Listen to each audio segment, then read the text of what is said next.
What is going on, guys? Welcome to Party on Broad, guys. Our NFC East preview comes to a close tonight, covering the Washington Commanders. Guys, we're talking and reviewing the offseason and looking ahead to their 2020 season and roster position by position breakdown. With me, as always, my man Rob at Philly_Madness. What's up, Rob? How we doing tonight, Dives? I'm excited to finish this off. We've figured out that we still hate the Cowboys and the Giants, and I think our friend from Washington will agree with us on that. I will always say, I have always said this, there has never been a hatred from me for the Washington franchise, whatever their name has been. There's hatred for the Giants, there's hatred for the Cowboys. Washington, it's just kind of been like, yeah, they're an in-house rival, in-division rival, but I'm excited to hear what people think about our boy, number 11, down there now. And, I've heard some mixed things from Commanders fans, so I'm excited to hear what we think down there. Yeah, man. Week 3 cannot get here soon enough because that is going to be off the chains. All right, let's introduce our special guest. He is Jalen Morgan for Bleeding Burgundy and Gold. What's up, Jalen? My guys, how you doing? Ready to talk some football? Ready to talk some NFC East for sure. Let's do it, man. Let's jump right. Well, first of all, where can we find you, man? Tell us a little bit about yourself. Absolutely. So like you said, I'm Jalen from the Bleeding B&G, Bleeding Burgundy and Gold podcast. We're available on all podcast platforms at this point. We're available. We also have a YouTube channel. So if you search my name, Jalen Morgan, or if you search the podcast title, Bleeding B&G, we'll pop up. We're about 60 episodes in. This is our second season doing it. So we started it in the 2021 off season. And I'm kind of with my man Rob. I never really had a hatred for Philly because I'm 26. So I grew up in the early 2000s. They were winning, going to NFC championship games. So I didn't want to be foolish and hate a winner. But I always ran, my pride ran with Washington through and through. But my second favorite team, if I had to go with, if that's a thing in the NFC East, it'll be Philly for sure. Cool, man. It's awesome. Yeah, for sure. I love it. All right, so make sure you guys go subscribe to Jalen Morgan's YouTube channel, follow him on Twitter, all of that awesome stuff. We got Kevo in the house saying "Fly Eagles, fly." Just so you know, Jalen, we're pretty objective Eagles fans. You're not gonna find homers here. So, but if you want to hate on the Eagles, be your guest. We can take it. We can take it. Don't get me wrong. All right, let's jump right into kind of a recap and review of the Washington Commanders offseason. I'll let the floor is yours, man. What did we learn about Washington? So the offseason, I guess the offseason really starts at the draft. If you look at our free agency, we really didn't do anything. I think everybody that we signed has had some experience with either the Carolina Panthers or Ron Rivera. If you look at a guy like Andrew Norwell, he started with Carolina. You look at a guy like Trey Turner, he started with Carolina. So we made really marginal moves in free agency. There's not really much to touch on. I think our biggest acquisition was a guy like F.A. Awada, who's projected to be our third DN. So I think our offseason really started with the draft, and I loved our draft. I know a lot of people were bashing it initially, especially with the first pick and Jahan Dotson saying it was a reach and things like that. But if you look at the full scope of the draft, I think that we got bigger. I think that we got faster, and I think that we got a lot more physical. And I actually had a chance to go to the Commanders mini camp on May 31st. I think it was their second mini camp session. And a lot of the things that I thought about the draft cast were confirmed. A lot of the young guys, I know it's just mini camp, so you take it with a grain of salt, but a lot of the young guys look really good. Cole Turner, Brian Robinson, Jahan Dotson was as advertised. He's tiny. Yeah. He's very tiny. I mean, I'm looking him in the eyes, and I'm about 20 pounds thicker than him. But he's a natural hand catcher. He's a natural route runner. About the third play of the live session when they were going 11-on-11, Carson hit him about a 60-yard bomb. When he just ran right by William Jackson and the other safety. So he's as advertised. But I think a guy like Cole Turner, our tight end that we got in the 5th round, I think that he might be a sleeper for sure. So I think that may be a guy that you guys need to look for come week 3. I love it.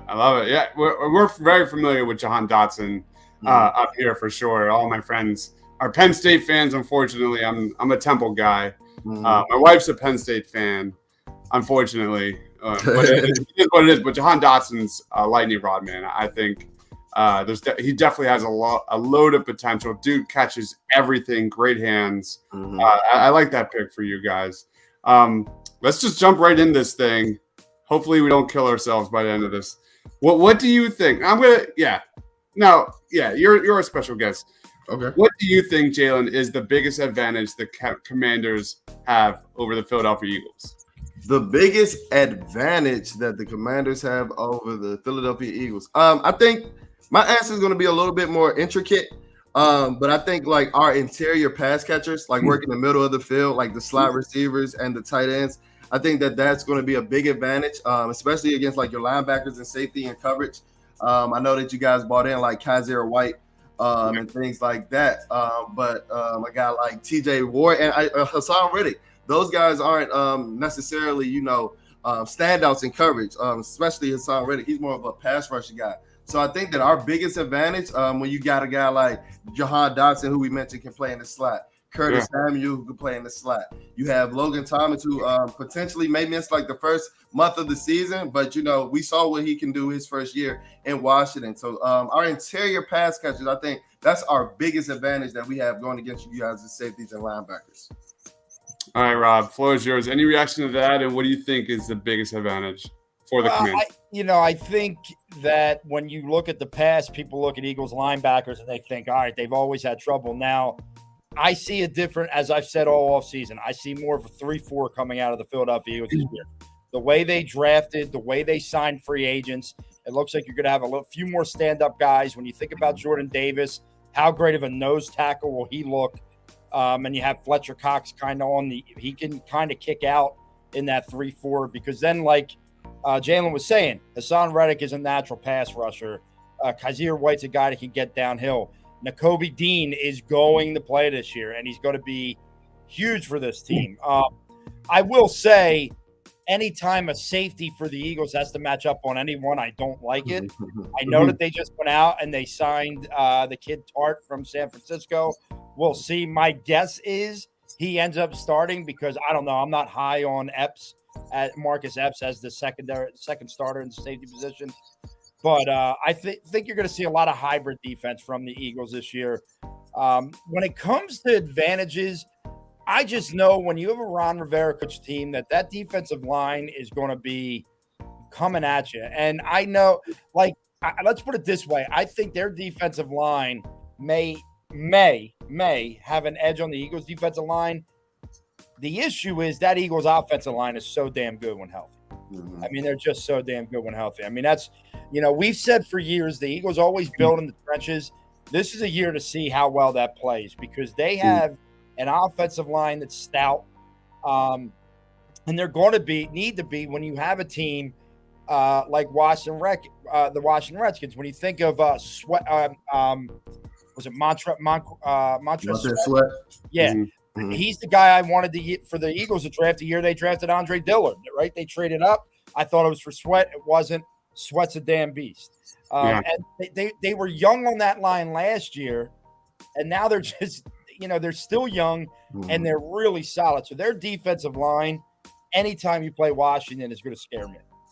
That's where I was at too, Rob. I'm looking at my notes. Like the biggest advantage Washington has, Jalen Hurts is a completely different quarterback when he's got a guy in his face for sure. And, not unlike Philly, Washington's defensive line obviously was a little disappointing last year. You had Chase Young and Montez Sweat missed 15 games combined last season. Jonathan Allen is an absolute monster. He's got 114 quarterback pressures since 2020. That is not that far behind Aaron Donald. So when Chase Young is there and Montez Sweat is there and that Washington D-line is healthy, that's one of the best in the league. And that I would love to hear your thoughts, Jalen, on that and your perspective on Jalen Hurts handling that pressure. Absolutely. Well, I naturally want to agree with you guys. I think that the defensive line is the best unit on our team. The reason that I went away from that is because I spent so much of last season talking them up, and they just made me look foolish. It just made me look so foolish. I have season tickets, so I saw the desperation that they were like going to the measures that they were going to like generate pressure. They were having 5-man fronts against spread offenses and things like that, and not generating any pressure. I'm a big Chase Young guy. I think that he came into last season a little underwhelming. I think he was a little out of shape. Came in a little heavier. He didn't look as bendy. He wasn't always the most elite edge bender or things like that, but he didn't have any moves last year. He didn't really necessarily have the burst that I saw him play with in his first year. Like you said though, Jonathan Allen, he's a grown man. He's a grown man. Like week in and week out, you know what you're going to get out of him. Deron Payne, he's inconsistent, but when he flashes, he does flash. And like you said, I like Montez Sweat. I think that he has I think he's the most physically, developed with all the physical tools to be like the most elite pass rusher in the NFL if he does put it all together. Something strikes me that he's not necessarily the hardest worker, but he's a freakazoid of a talent. Don't get me wrong. As far as I agree with you guys. Jalen Hurts is a different quarterback when he faces pressure and things like that. My biggest concern as a Washington fan is that I think that if we play as a unit, which we didn't do last year, if you look at even against Jalen Hurts or a game against Buffalo, we were leaving quarterback rush lanes wide open, and a guy like Jalen Hurts will expose that. And he did last year. So with you guys having more weapons to go downfield, just to stretch the field out more, if we play that same way, rushing out of our lanes and things like that, he's just going to expose us with his legs as he's done before. Yeah, that's what we've seen Jalen Hurts versus Washington. Much more on the ground. Pretty much every other team, pretty much more on the ground than beating them with his arm. We have a comment. Chase needs to slow down and get more technical. Their D-line is really top-heavy rotation. I agree. All right, let's throw the other way around and talk about the biggest advantages the Eagles have over the Commanders. Lead us off, Rob. What's your take? I mean, I think I've said this for all of the NFC's teams, and it's because I believe the Eagles have one of the top, if not the top, one of the top 2 or 3 offensive lines in football. I mean, these guys, they have youth, they have veterans, they have talent, they have size.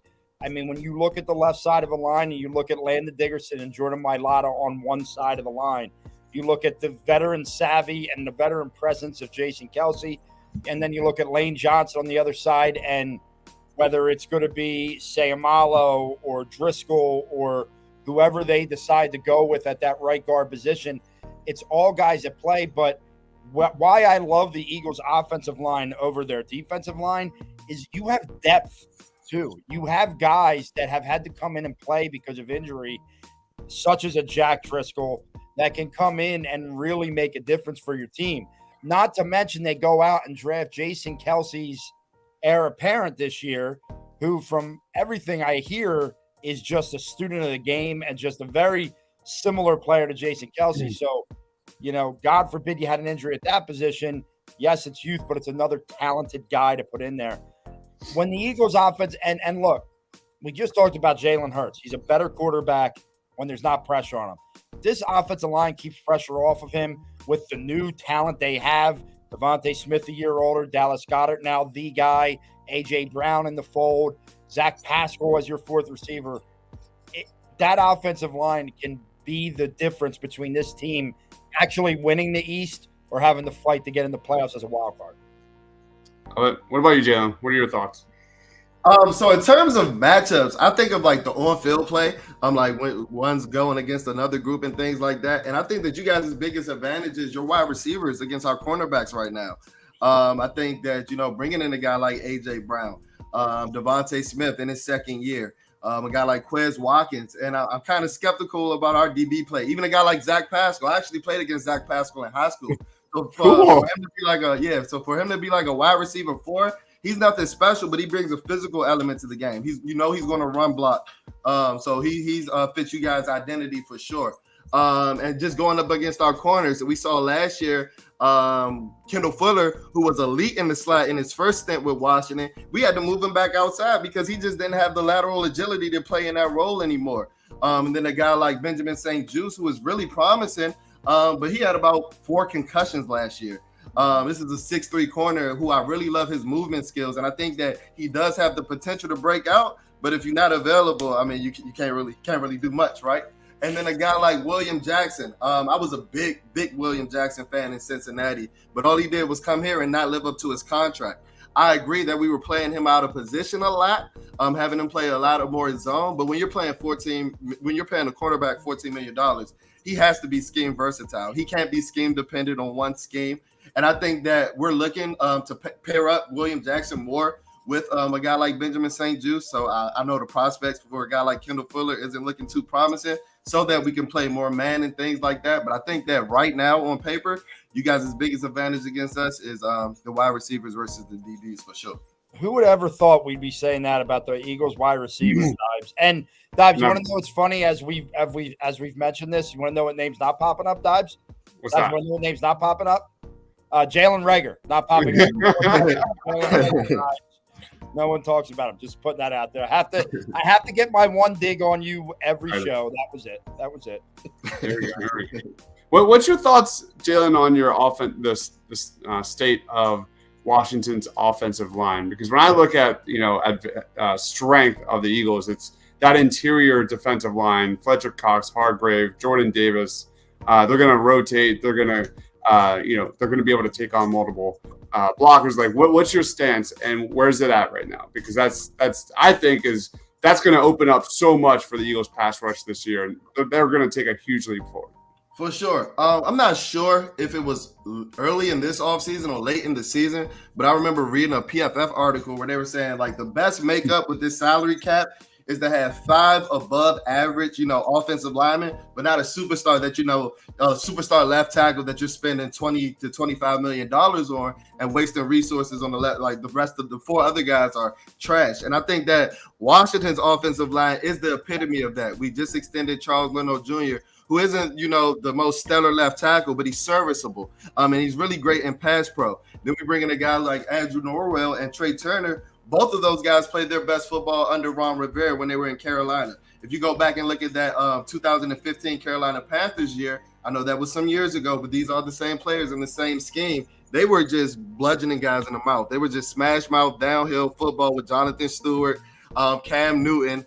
And I expect to see a lot of that here with us drafting a bigger back like Brian Robinson, who's about 230 pounds coming out of Alabama. And I'm a big Sam Cosmi fan. I know he missed a lot of last year with the ankle injury, but I was a fan of him coming out of college. He's the biggest offensive lineman. He's like a damn mountain. When I actually got the opportunity to stand next to him in minicamp, I lied to you not, he blocked the sun out. It was so hot that day, I wish I could just stand next to him all day because he just blocked the entire sun out. He's huge.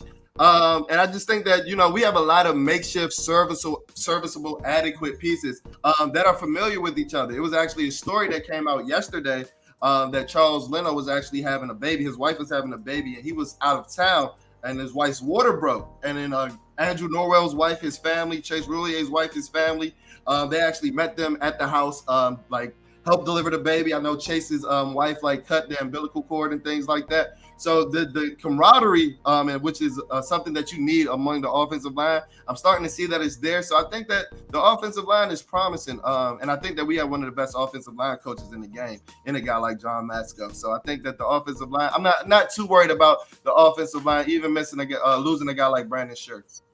Love it. Awesome job, man. All right, this is my favorite part of the show, where we're going to go position by position breakdown of the Washington Commanders. And here we go, because we're leading it off with quarterback. And I'm asking you to grade the Commanders' quarterback position out of 5. Be sure to use decimals if you want. And that is like the talk right now. And I'm really excited to hear your thoughts on Carson Wentz. Absolutely. So if I was giving it a number, I'd give it about a 3.3, maybe a 3.25. We go 3.25. I'll give it about a 3.25. And that's just going off the last 2 seasons that I saw from Carson Wentz. If we got 2017 Carson Wentz, which is many moons ago now, that would be closer to a 5. That would be like a 4.5. But I haven't seen him play up until that potential since his injury. I think that a lot of Carson's troubles now come from his success that he had earlier in his career. I went back and looked at some of his 2017 highlights when we initially signed him. Carson was a magician in the pocket. He was moving. He had jets. He was moving inside and outside. And I necessarily haven't seen that mobility since the ACL injury. That was many moons ago. So if he can reach that near MVP play, I think that the prospects are good. But I do think that he still is capable of making a lot of big time throws. I saw it in minicamp that he can throw the ball all over the field. And that's something that we haven't had in Washington since, honestly, I'm not sure, because while Taylor Heineke, he has a wet noodle arm, so he couldn't throw it really past 25 yards. But even a guy like Kirk, while he is a talented quarterback, his arm talent is pretty limited. So he wasn't throwing it all over the place like a guy like Carson Wentz can. So I think that the potential is there to be higher, but right now I'll give it about a 3.25. I'm very curious to what you see during training camp with Carson Wentz and his teammates, because let's be honest, like that's a huge part, that intangible, his leadership ability is kind of in question over these last couple of years. That happened in Philly. It happened with Indianapolis. Like that's definitely where I'm going with Carson Wentz. And of course, performing on the biggest stage is so big for Carson. But what is the vibe? Like are Washington fans like saying, like, if you don't perform this year, you're out? Like what is the vibe on Carson? It's crazy that you say this, because I believe that I see you guys' ratings. I believe that I'm one of the few guys that right now I would probably take Jalen Hurts over a guy like Carson Wentz. Really? And the reason that I'm saying this is that I think that a lot of people discount intangibles with quarterbacks. While I think that Carson Wentz may be the better talent at the quarterback position, I think that, like you said, he's been with two locker rooms, and there's been reports in both locker rooms that he's fractured that locker room. Whether that be with some of the talks that the vaccination or the religion talk, whatever it may be, those reports are there.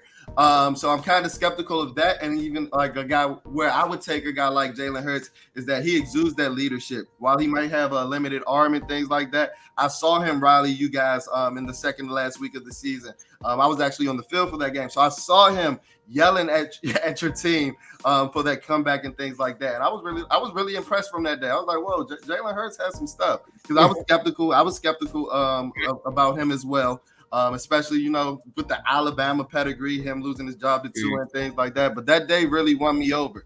So I think that the vibe is, I think that Carson is conscious about the vibe, because the 2 days that I was out there, he was one of the last guys signing autographs, hanging out with his teammates, walking off to the field and things like that. So I think that he's really working hard to rework that image for sure. The parallels are so interesting, right? Like Jalen's trying to play and showcase that he's a franchise quarterback. And then you have Carson Wentz, who could be possibly playing for his last gig. I don't know. It's possible. He is playing. He's playing for his last gig. Yeah, it's crazy. It's so funny, because I've said this so many times over the last couple of years, that if you could take the intangibles of a Jalen Hurts and put it with the arm strength of a Carson Wentz, you would have an all-pro quarterback. Bingo. Like Carson Wentz I'm telling you, that injury destroyed his mentality. And what happened from there was he could not take the fact that Nick Foles won the Super Bowl. Like, he was happy for Nick. It wasn't like a personal hatred at Nick Foles. It was just he took that, and when he came out and struggled to begin the next year, and he tried to play when he shouldn't have been playing and broke his back, he has never recovered. Like, I will always say, do I think he's the best leader? No. Do I think some of the talk about being a bad teammate is overblown? I do, because I watched after he got traded from Indianapolis, multiple guys come out publicly in defense of, hey, Carson's a great team. You know what I mean? But he's not performing. And I mean, this is it, I think.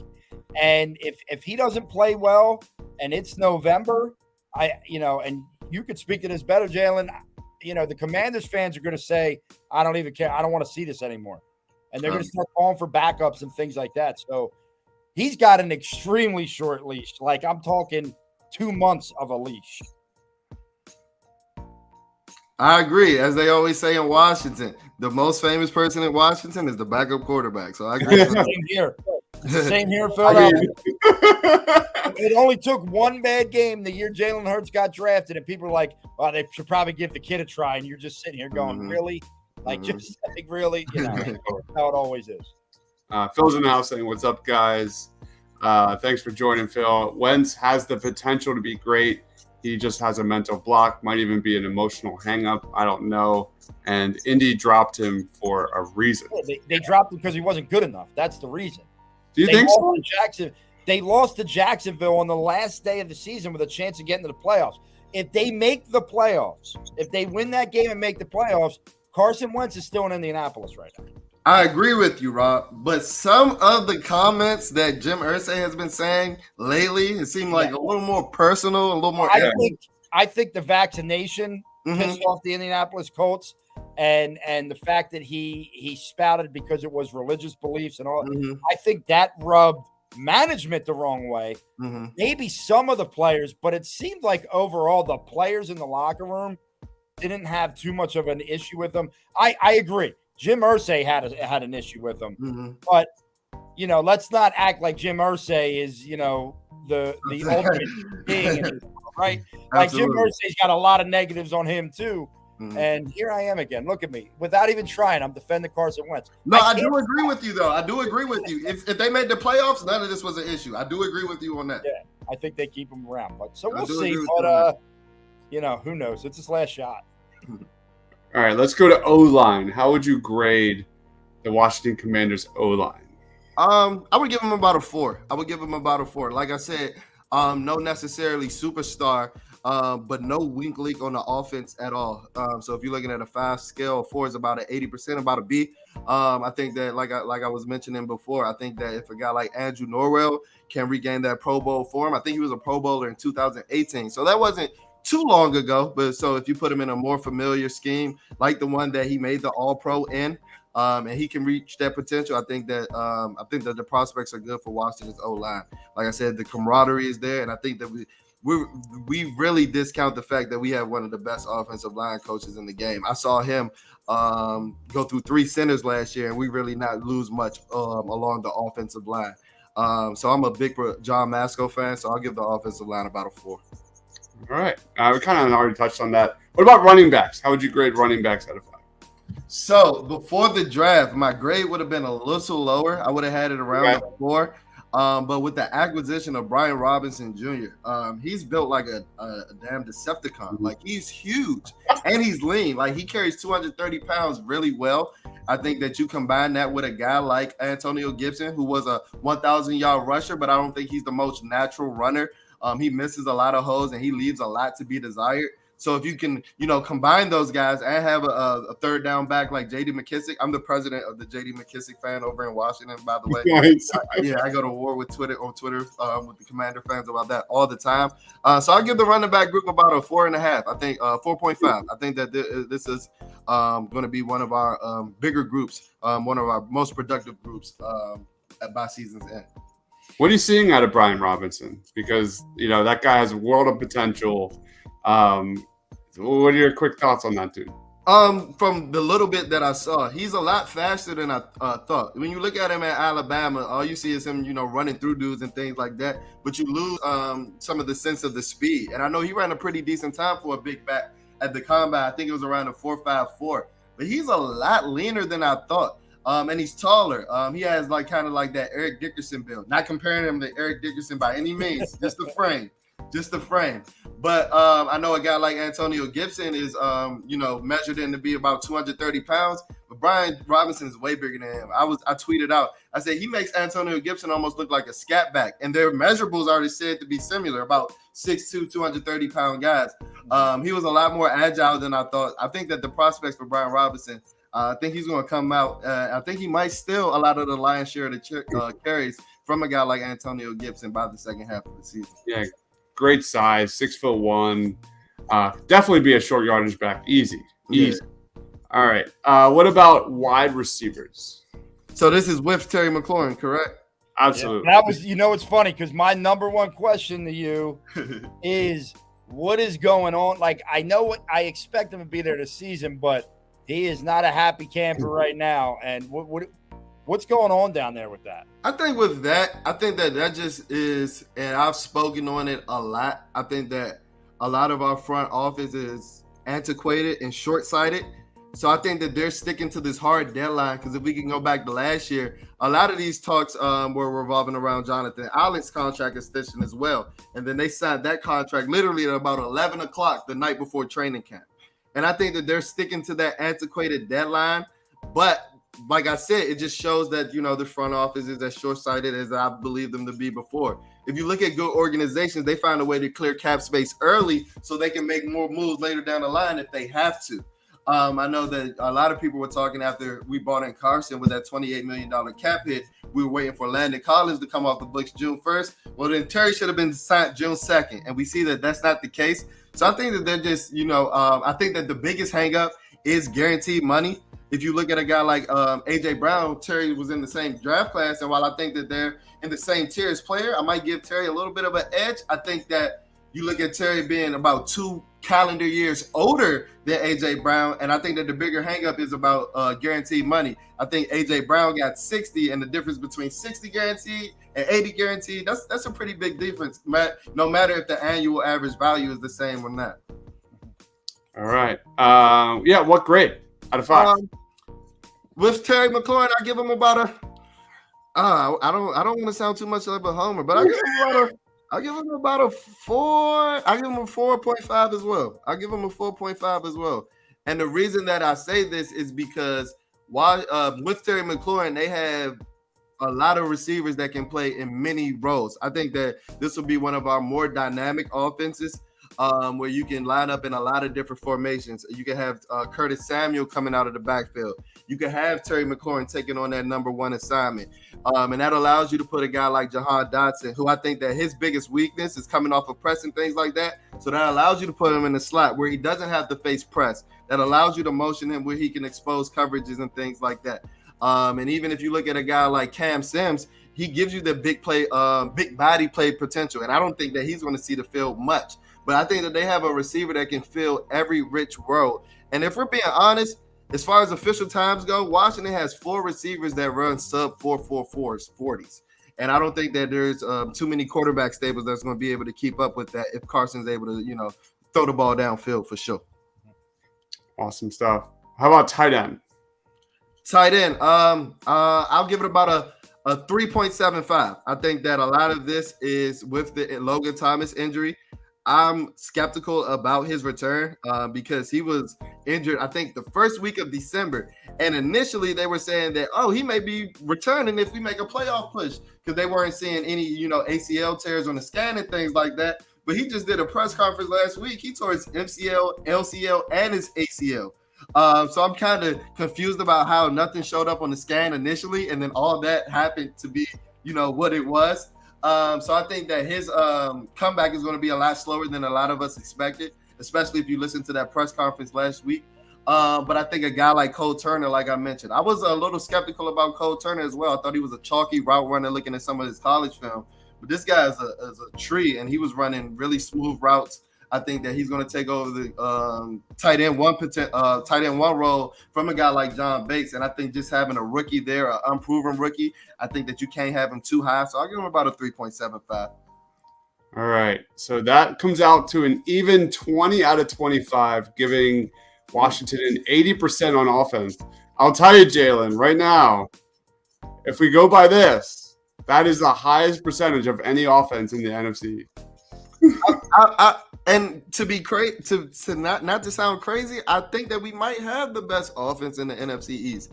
Now, trust me, I'm not a homer. When we get to this defense, I'm going to be real because going into last season, that was the side of the ball that everybody was talking up. But I saw a lot to be desired, and trust me, you'll see it in my rankings. But I think that we have a pretty promising offense. I think that all of it relies on the quarterback. If we get Carson that you guys saw early in his career, I think that we have the potential to have a very dynamic offense.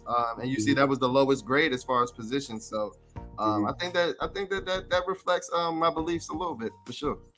Awesome. Any reaction to that, Rob?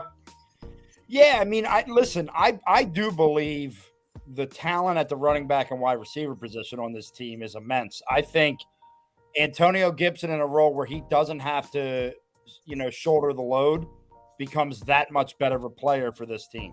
Mm-hmm. And by getting a bigger back in there, you can take a little bit of that off of an Antonio Gibson. I'll be honest, Jalen sold me on their offensive line. Like, I didn't know much about it, but from what he's talking about, there's certainly potential there. I look at, honestly, Carson. I would probably have ranked him a little lower personally, but just because I don't know, like, for so many years, we're like, that 2017, well, that has proven to be the aberration for him, right? Like, that's proven to be the outlier year. That was what we all thought he was, but he has not even come close to that. So eventually you got to say that's the outlier. I wonder if the mental block for him is just too much to overcome. I don't know if he's mentally tough enough. I know, he played in North Dakota and all that kind of stuff, but he's proven otherwise lately. But outside of that, I don't think these rankings are that far off. I think the wide receivers, there are a lot of fast guys, but Dodson and Samuel, I think, have got to prove it. Terry McLaurin is who Terry McLaurin is. You just got to hope that they get that contract done to keep him happy, because we know wide receivers, if they're not happy, they don't necessarily always play their best. So for sure. That'll play into it for sure. All right, let's roll on to defense, special teams, and coaching. Real quick, Rob, we haven't done this since the Jaquiski Tart, I think his name is, signing. Are we moving that? Probably not, the defensive backs. Is it keeping it at 3.5? I would probably keep it at 3.5. I mean, if anything, you go up a quarter point, because I think he's better than Marcus Epps, and I think he starts over Epps. I mean, the guy was always available. I mean, he played a ton of games. He didn't get hurt that much. He lays the wood a little bit. I don't know what he's going to give you in coverage. I would maybe up it a little bit, just because he's more of a proven commodity than a Marcus Epps. And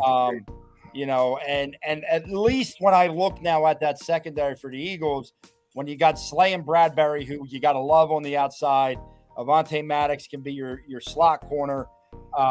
Anthony Harris and Tart are just guys, but there was a time where we didn't even think we had just guys back there. So it has been a slight upgrade from that situation. Should we do like a 3.65?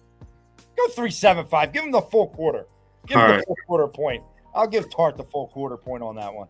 All right, let's roll on to defensive line. Mike J says, y'all better sign Terry and stop playing. He's too nice. I agree, Mike. I agree. It sucks that we don't know for sure if Tart is better than Harris or Epps. I wish we had someone elite to bring in. I wonder who that could be. I wonder who that could have been. No disrespect to Jordan Davis, but you had an opportunity to get Kyle freaking Hamilton. I'm not complaining. Yes, I am. You are. All right, Jalen, what's your grade on the Washington Commanders defensive line? I'm gonna get a D line of 4.25. I'll get a D line of 4.25, slightly over a B, because as I mentioned before, and as you guys said, that's clearly the most talented position on our team. It's by far the most talented position on the team, but it's lacking a lot of depth. I know we're still looking at who's going to be our third rusher. We're looking at who's going to be our fourth defensive tackle. We brought in a guy, Fedarian Mathis, who I think is going to eventually replace Daron Payne, but he's in a contract situation as well. And I agree with Rob. Not only wide receivers, but players who aren't happy with their contracts. They don't necessarily play up to their potential or play to their highest potential. So I'm kind of skeptical of that, because there were reports in minicamp of him walking off the field and things like that. Chase Young, if he can regain I think a lot of this ranking holds on to Chase Young. If he can regain that Rookie of the Year form and potentially even be better and get close to that generational tag they was giving him outside of the draft, I think that a lot of this is hinging on Chase Young's productivity and performance for sure. All right, 4.25. Yeah, when they're healthy and they're playing together, the data says they're extremely talented group. We've got Mitch in the house saying Commander Carson. Oh boy, here we go. All right, let's roll on to linebackers. How would you grade the Commanders' linebackers? I think this might be the lowest grade I see on the screen, but I'm giving these guys a 1.5. Woo! A 1.5. That was us every year until this year. That was an Eagles fan. I'm giving these guys a 1.5. And the reason that I say this, guys, the biggest question every day going into training camp, mini camp, OTAs is who's our 11th defender? Like, just period. Because we really don't have a third adequate linebacker on the roster. We really don't have two adequate linebackers on the roster, if I'm being honest. Jamin Davis was a bust of a pick last year. Now, I'm not going to call him a bust for his career because, I don't want to, take too much into one season and things like that. But he was not good last year. We played him out of position. We tried to make him a middle linebacker. But you talking about you're going to move him to his outside position, his natural position, which is outside linebacker. But then you don't bring in a middle linebacker. Like, the talk now is that our base defense is going to be a nickel defense with three corners and things like that. And then going against you guys like in Philly, where you guys like to run the ball and things like that, I do not love those prospects at all. Even a guy like Cole Holcomb, I think that we need a veteran presence, whether that is going through the free agency bargain bin at this point and getting a Dante Hightower or Alexander Johnson. And I don't expect these guys to be elite players because you're bringing them in June. But we legit don't have three good linebackers on this roster. So I can't give them anything higher than a 1.5. All right. Mike asks, do the Eagles have a better linebacker core than the Commanders? Yeah. Yes. Wow. It's amazing how 1 year and changes so much. A lot, right? The spectrum of everything. Even our defensive back rankings, before James Bradbury, Jalen, that was probably in the 1.5-2 range. Mm-hmm. It was not good. It was not good, but that's definitely gotten a lot better for sure. Let's roll on to defensive backs, which are great.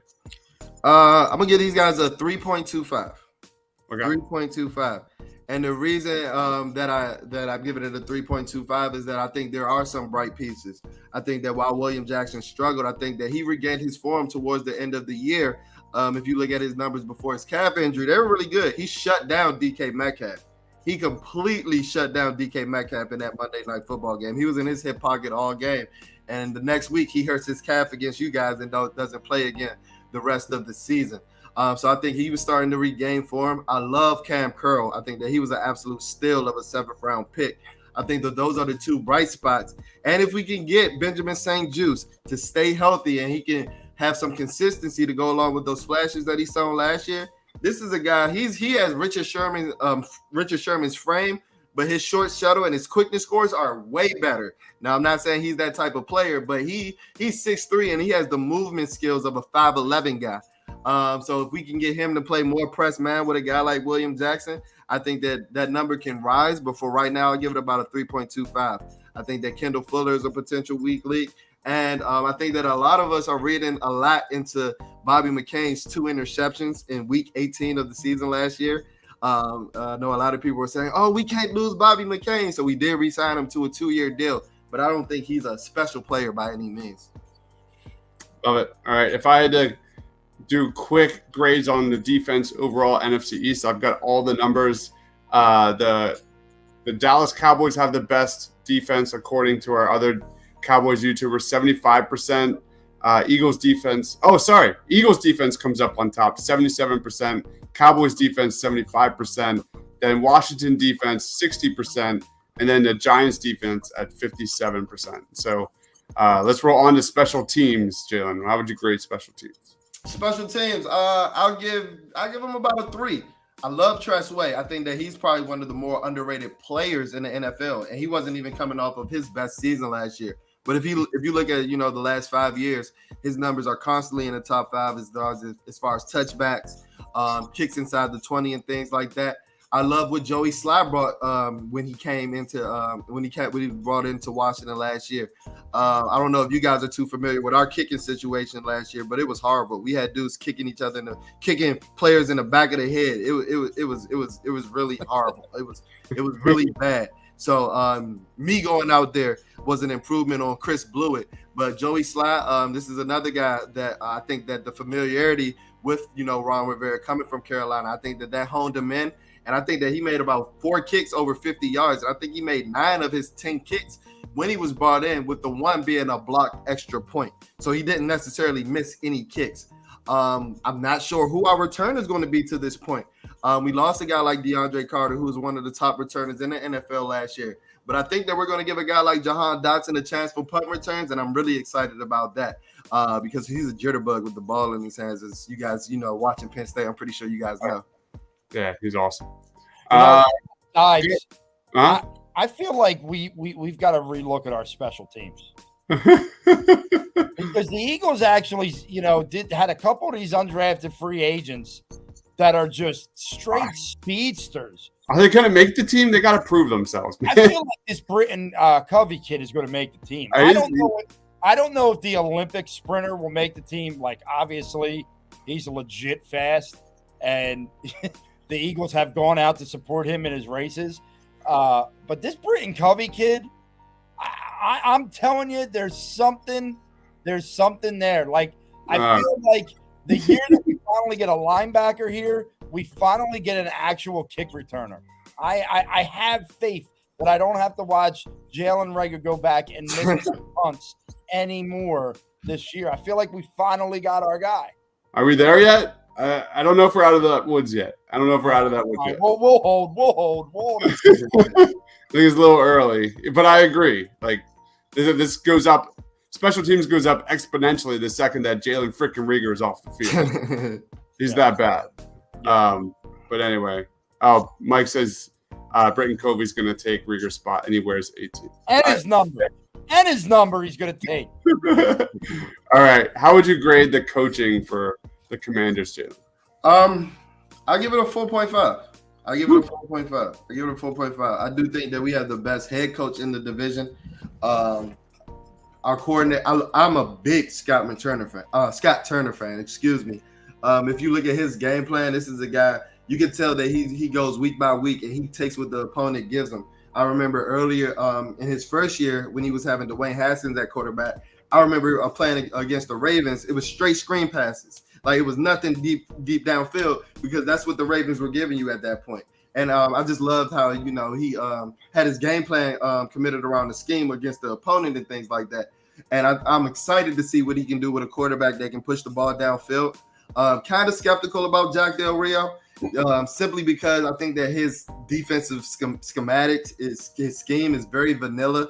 I don't see really much stunts and gains along the defensive line. I think that he expects our defensive linemen to just beat their man one-on-one every play. And Aaron Donald doesn't even do that. Even Aaron Donald has stunts and gains and things like that in his repertoire for the Rams and things like that. So I think that the defensive coaching might be the weak link. But I love Coach Ron Rivera. While I said that, I think that the front office is antiquated, and he's a part of it because he is our de facto general manager or things like that. Him and his coaching role, I think that he gets rave reviews about that. He brings an element of toughness to this team, and he's changing the culture around here. You can see it in practice. From training camp that I saw last year, practice was moving more efficiently, faster. Players were more in tune and things like that. And you can tell he has a real tight stranglehold on the locker room. So I'm gonna give him about a full 4.5. I do have a question for you here, Jalen, and I think that this is why I would probably rank it. Like, I agree with the suspect of the scheme of Jack Del Rio, but we talked about continuity in a locker room. Mm-hmm. And what Jack Del Rio did was kind of ostracize a faction of that locker room with the comments he made. And I understand he got fined and all of that, but these are grown men in that locker room. They're not just going to simply forget about the idiotic, and I feel very strongly in saying the idiotic comments of a Jack Del Rio, and his lame ass apology that does nothing for me. Once you say what you said, that lame ass apology. I agree. Do you think that could say things start rough for the Commanders? Mm-hmm. Like, these little things tend to rear their heads again when things aren't going well. Like, he gets on a player and a player just goes after him for those comments. Like, that's something I think that could be concerning. Like you said, Rivera is great at keeping a locker room together, but that was an attack on personal things for players, and that might be a little bit tougher to keep. I agree with you 100%, and I think that this is really Ron Rivera's time to shine. Trust me, I think that this is really where he's going to show, like, I do this. Like, this locker room continuity, this team building stuff, like, I do this. I agree with you 100%. I think that with the apology and things like that, there's still going to be players looking at him with the side eye and things like that. But kind of like what Deron Payne said in his interview, he's like, I play football to play football. Like I play for the name on the back of the jersey. I play for my family and things like that. So don't get me wrong. I think there's going to be side eyes going around that locker room for sure. But these players are tired of the circus show and all the reports and everything coming out of Washington. Trust me about that. They hear the noise. They're tired of it, and I think that they're really taking on, you know, the all for us against everybody mindset. Even if that's got to be Jack, you know, like we can be us against Jack, but if that comes to like productive play, and you know, like I said, I think it's going to be Ron Rivera's swan song. This season is an experiment on how to keep a team together, and I think that he's the right guy for the task for sure. All right. Glenn says Washington took our leftovers. They can have Jalen Rieger. Maybe he can have the leftovers. He can help Carson Wentz, I guess. All right, here we go. Here is our final tally. All right. Washington, 80% on offense. That is the best. 60% on defense. That is just a little bit better than the New York Giants special teams. 60%, total 73%. Look at that, like right, just a little bit higher than the Philadelphia Eagles at 72%, and then just below the Dallas Cowboys at 75%. It's going to be a good year. And you look at the top 5 positions ranked: coaching, wide receiver, running back, defensive line, offensive line. When I like reflect on this with the Eagles, like, shit, it looks like we're like just piling it on Nick Sirianni. I like Nick Sirianni. I'm a big fan, but I think that's an interesting take. Any reaction to pretty much our overall big board and Washington, Rob? Well, you know, I do think that, look, Nick Sirianni was good in year 1, but now people are not going to be surprised by the Philadelphia Eagles. So now you have to see, how does Nick adjust to that? I think he wants to be a passing coach. He still will go to the run game. What he showed me was something that I haven't seen from the last 4 coaches in Philadelphia, or 3 coaches, in Andy, in Chip, and in Doug. None of them would adjust off of what they thought their game plan had to be. Didn't matter. They were going to do what they were going to do. Nick Sirianni flipped his offense on a 180 mid-season. That, to me, shows a coach that's willing to play to the betterment of the team. So, like, we only gave, I think, the coaches a 3.5. We probably were a little low on that. I got to say, I think we were a little low. But a lot of that is Jonathan Gannon. Yeah, a lot of that is, you know, we don't know him yet. The defensive coordinator was very unimpressive last year. Now there's no excuses because he's got all the talent in the world on that side of the ball. But, you know, maybe we could have raised that. But at the same time, as you said, we're objective. And I'm not ready to crown any of these coaches, just like I'm not ready to crown Jalen Hurts. I know the intangibles are there, but his on-the-field play and his passing and his decisions and his quickness of his decisions have got to be better this year before I can raise that quarterback up a notch. Yep, definitely. Gannon needs to prove it this year. Yeah. There's no excuses, just like Jalen Hurts. Jalen, any reaction to your grades? Anything like that? The big board kind of reflects my thinking. I think that Philadelphia and Washington are the 2 best teams in the division. I know that Dallas is ranked the highest. As far as totals, I think that coaching kind of skews it a little bit, and I was a little skeptical about that 4.1 for Mike McCarthy. So I think that would knock them down a little bit, and that would leave Philadelphia and Washington as the top 2. And I agree with that sentiment wholeheartedly. I think that linebacker play, I'm as objective as I can be as well. So I know that 1.5 hurt our percentages, but I can only be as honest as I can.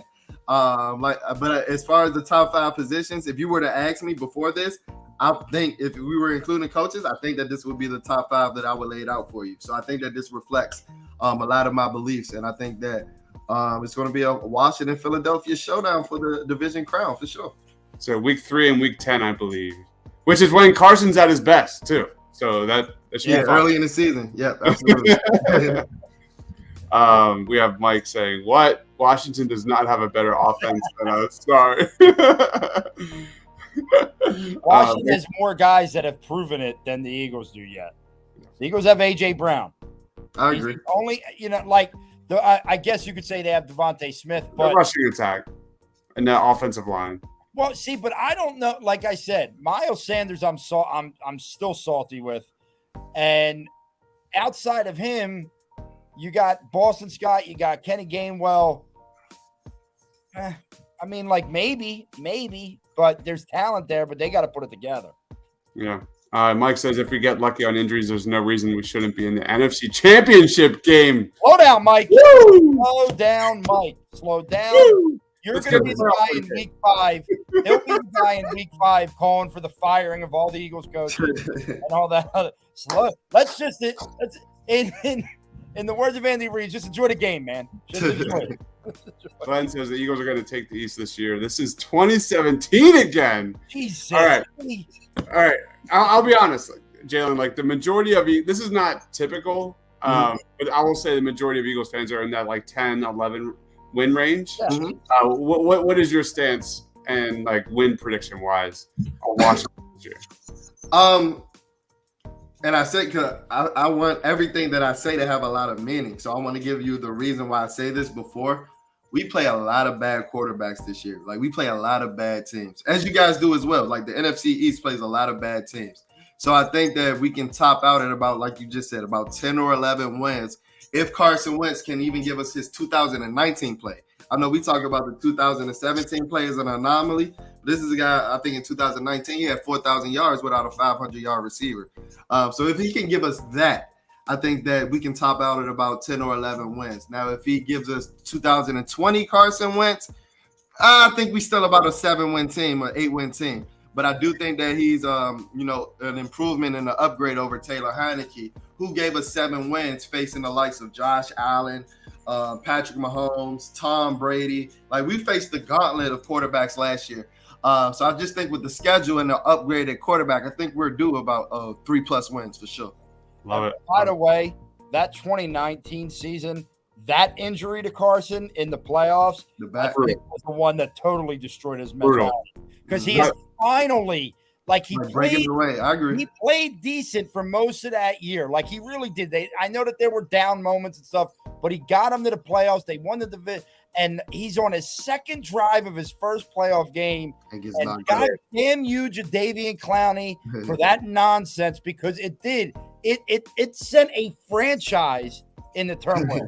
That hit sent a franchise in the turmoil. Mike, you're right, man. Be optimistic. Super Bowl or bust. I'm with you, buddy. I love it. Yeah, absolutely. There's a lot to be excited about, for sure. All right, let's wrap it up. Any final thoughts, Jalen? And again, where can we find you? Thank you so much for joining, man. You are awesome. No problem. Thank you guys for having me. As I said earlier in the show, you guys can follow me on find me on all podcast platforms. On YouTube as well, Bleeding B&G, Bleeding Burgundy and Gold. So if you search any of those on the podcast or the YouTube, you'll be sure to find us. Be sure to subscribe on YouTube. We have a social media pages as well. At Bleeding B&G for the Instagram. That's BLEEDING B&G for our Instagram. Our Twitter spelled a little bit different at BLEEDIN B&G. So there's only one G in our Twitter handle. But we have discussions all the time on NFC East Twitter, Commanders Twitter, and we post daily content on our Instagram as well. So be sure to tap into our pages. And I got to get you guys in for a week 3 preview for sure. Oh, hells yeah. Same to you, bro. Like that. Hells yeah. Absolutely. I can't wait. That's got that, like, we were ranking the games and stuff. Like, you have like Doug Peterson versus the Eagles, but Carson versus Jalen Hurts, man. Oof. It's a lot of storylines. It's a lot of storylines that come with that game. Thankfully, it's in Washington. I'm going to have to stay off the national media that week because it's going to be one of those nauseating, like trying to pin 2 guys against each other that are never on the field together. Like that's what it's going to be. And I'm absolutely. You know that. All right. Make sure you go check out Bleeding Burgundy and Gold, guys. Share the love. Please be sure to subscribe. Go follow my man Jalen on all social media accounts. He is Rob at Philly_Madness. Rob, do you have anything to plug? All I know is I'm going to be popping on at some point tomorrow to get Dibes, to get you, Tiago, all your draft knowledge for the NBA, to see what you guys think. You know I stand a little different than you guys. Don't want them to use the pick. Would rather see them move it for a vet. But I will take your word for it. So you catch me there. Catch me on Party on Broad. the Eagles season is upon us. You know, I mean, the NFL is back, and it's almost time to start rocking and rolling with that. So you'll see me. I'm around. Like a month away or so, roughly a month away. Chris says Eagles O-line is the best in the NFL. The whole thing. In the NFC. Yeah, a lot of positivity, Jalen. The D-line is not the best in the NFC. We got to prove it. We got to prove it. We have zero depth on that D-line. Outside edges. I mean, that edge is horrible. NBA draft watch party tomorrow. All the Sixers coverage tomorrow. It's going to be so fun. Tons and tons of scouting reports. I can't even, at least 20,000 words of notes on all the prospects. So, guys, please be sure to check us out tomorrow at 8 p.m. We'll be doing a whole watch party, breaking down every prospect, grading every pick. Just want to thank you again, Jalen, for joining, man. I can't wait for week 3. We're going to have to revisit these numbers again, especially week 3. There's no more up and down sport than the NFL, and it's going to be so much fun. All right, so that pretty much does it, guys. Please be sure to like, comment, subscribe. We are Party on Broad. Stay awesome, everyone.